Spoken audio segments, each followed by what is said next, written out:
কিউবার ওপর মার্কিন সাম্রাজ্যবাদদের দীর্ঘদিনের অর্থনৈতিক অবরোধ ও আগ্রাসনের প্রতিবাদে বৃহস্পতিবার সাবরুম শহরে মিছিল ও পথসভার আয়োজন করে সিপিআইএম। 11 জুন বেলা 11:30টায় সিপিআইএম সাবরুম মহকুমা কমিটির কার্যালয় থেকে একটি প্রতিবাদ মিছিল বের হয়। মিছিলটি শহরের বিভিন্ন গুরুত্বপূর্ণ সড়ক পরিক্রমা করে। মিছিলে অংশগ্রহণকারীরা কিউবার ওপর থেকে মার্কিন অবরোধ প্রত্যাহারের দাবিতে বিভিন্ন স্লোগান দেন। মিছিল শেষে সিআইটিইউ সাবরুম মহকুমা কমিটির কার্যালয়ের সামনে এক পথসভা অনুষ্ঠিত হয়। সভায় বক্তারা কিউবার বিরুদ্ধে মার্কিন যুক্তরাষ্ট্রের অবরোধ ও হস্তক্ষেপমূলক নীতির তীব্র সমালোচনা করেন এবং কিউবার জনগণের সংগ্রামের প্রতি সংহতি প্রকাশ করেন।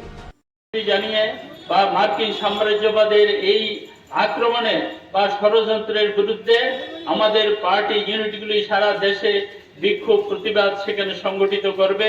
তার এই অঙ্গ হিসেবে আমরা আজকে সাবরুম শহরে এই প্রতিবাদ মিছিল সংগঠিত করে পথসভায় মিলিত হয়েছি। আমরা জানি 1959 সালে ফিদেল কাস্ত্রোর নেতৃত্বে কিউবা সেখানে সমাজতান্ত্রিক বিপ্লব সংগঠিত হয়। কিউবা একটি দ্বীপ, ভৌগোলিক দিক থেকে মার্কিন সাম্রাজ্যবাদের একদম কাছাকাছি বা নিকটে। এই সমাজতান্ত্রিক বিপ্লবের পর থেকেই মার্কিন সাম্রাজ্যবাদ এই সমাজতান্ত্রিক কিউবাকে ধ্বংস করার জন্য প্রতিনিয়ত সেখানে ষড়যন্ত্র আক্রমণ করেছে।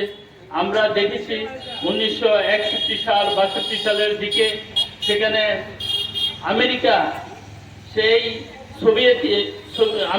সেই কিউবার উপরে সামরিক অভিযান সংগঠিত করার জন্য সেখানে পরিকল্পনা গ্রহণ করে।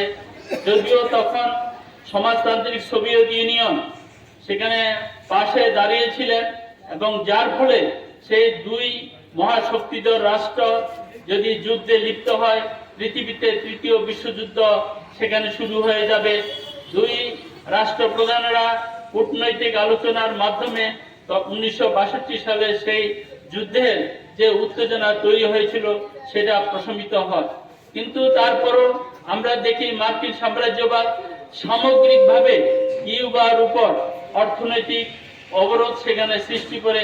কোনো দেশ সেখানে কিউবাকে কোনো সাহায্য করতে পারবে না, কোনো দেশ কিউবার সাথে কোনো বাণিজ্য করতে পারবে না। এরকম ভাবে একটা দেশ সেখানে অর্থনৈতিকভাবে বিভক্ত করে